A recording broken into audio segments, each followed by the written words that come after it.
ناظرین، بلوچستان میں مردانگی کی ایک ایسی مثال سامنے آئی ہے جس پر صرف اور صرف افسوس ہی کیا جا سکتا ہے۔ 2.5 درجن کے قریب مرد اور سب کے پاس اسلحہ، اور ان کے سامنے ایک تنہا عورت بغیر ہتھیار کے نہتی۔ اس عورت کو گھسیٹ کر لایا جاتا ہے، چند قدم کے فاصلے پر کھڑا کیا جاتا ہے، اور پھر ان میں سے ایک مرد اپنی مردانگی دکھاتا ہے۔ وہ سب کے سامنے پسٹل نکالتا ہے، پھر پہلا فائر کرتا ہے اور وہ خالی، پھر دوسرا فائر، وہ بھی خطا، لیکن تیسرا فائر سیدھا اس عورت کے سینے میں پیوست ہو جاتا ہے۔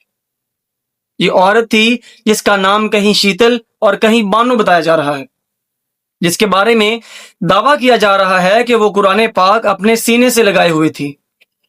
گولی کھاتے ہی شیتل یا پھر وہ بانو زمین پر گری اور اس دنیا سے ہمیشہ کے لیے رخصت ہو گئی۔